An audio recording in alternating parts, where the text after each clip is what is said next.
السلام عليكم، اهلا بيكم في قناتي. معاكم امال سليم، يا رب تكونوا بخير.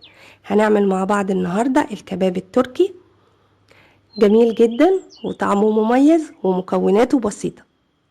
الكباب التركي بنستخدمه باللحمه الضاني، بس لو مش متوفر اللحمه الضاني او الناس اللي مش بتحب المذاق بتاع اللحمه الضاني مفيش اي مشكله. هتشوفوا هنعمله مع بعض ازاي باللحمه المفرومه العاديه بتاعتنا، وهيطلع معانا قد ايه جميل وحلو.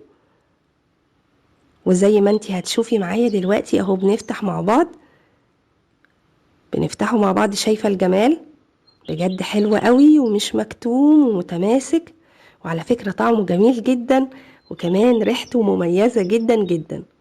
ان شاء الله لو جربتوها يعجبكم، واتمنى منكم لو عجبكم الفيديو تعملوا لايك الفيديو، ولو اول مرة تدخلوا القناة تنزلوا تعملوا فيها اشتراك وتفعلوا زر الجرس علشان توصلكم كل وصفات. وكمان مستنية كومنتاتكم الجميلة ورأيكم في الفيديو.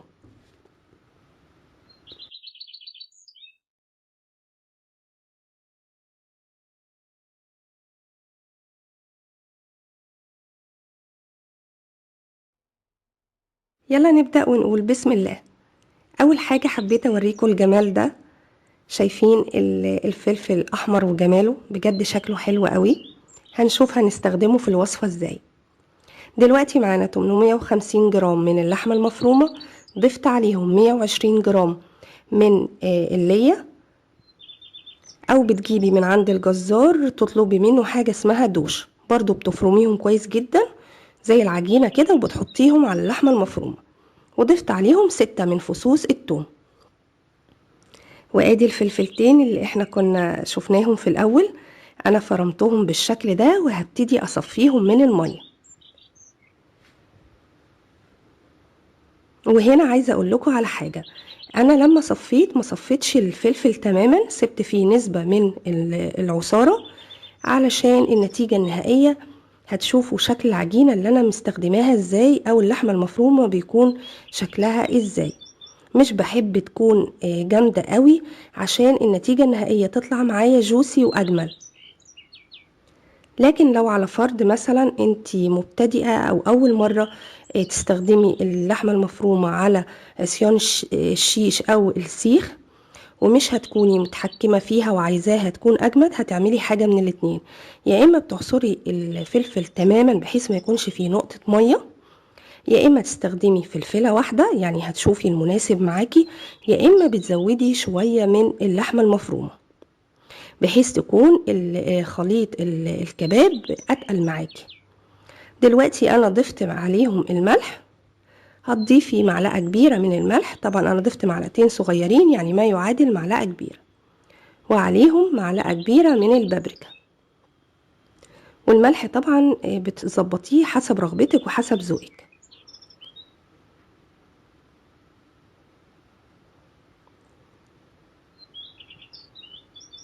وضفت عليهم فلفل اسود مجروش كده، معلقة صغيرة الا شوية.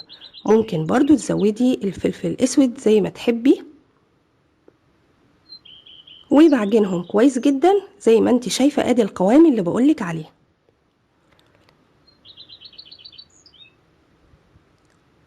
سبت اللحمة المفرومة في التلاجة ترتاح لمدة ساعة، وبعد كده هبتدي اشتغل فيها. انا استخدمت الشبكة دي وحطيتها على الصينية بالشكل ده وهشوي عليها. لو مش متوفرة الشبكة عادي جدا بتحطي عصيان الشيش او السيخ بتاع الكباب على اطراف الصينية، يعني بتحمليه على جناب الصينية.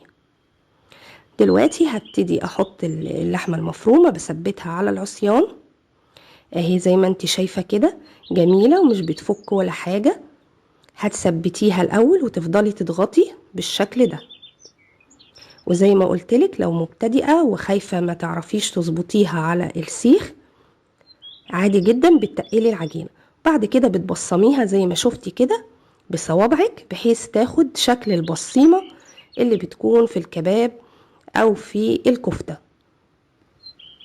احنا عملنا مع بعض الكفتة بتاعتنا قبل كده في القناة، لو حابين اسيب لكم اسفل الفيديو الرابط بحيث التصبيع بتاع الكفتة ممكن يكون كان شرحه اوضح.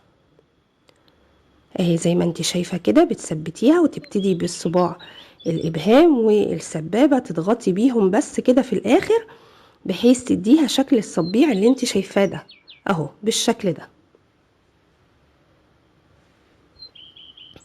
القوام ده على فكرة من الخليط المفروم بيبقى تحفة جدا، وبيديك النتيجة النهائية كده طرية ومتطعمة بالفلفل، فبحسها اجمل كتير.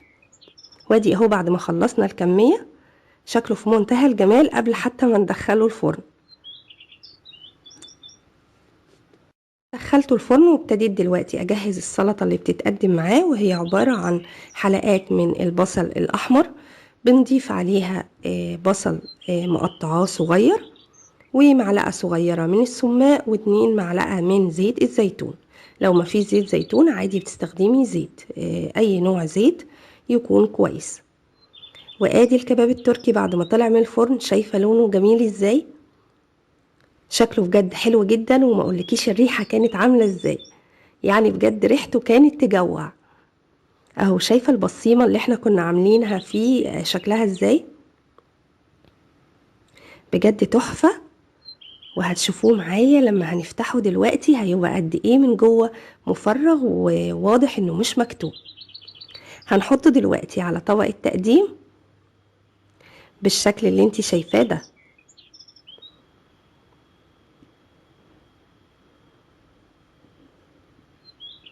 شايفة جمال اللون؟ ومتماسكة وما فكتش ولا اي حاجة.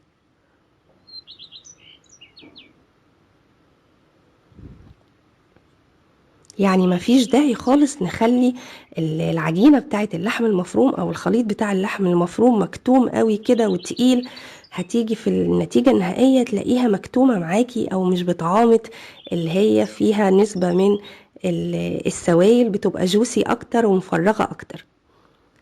وادي هنحط معاه السلطة اللي احنا عملناها مع بعض.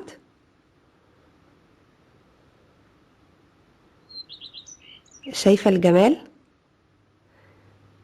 بجد جميل جدا، يعني تزيني بيه السفرة، حاجة تفتح النفس. جميل لما نهتم بالشكل وكمان نهتم بالطعم طبعا، يعني الاتنين بيكملوا بعض.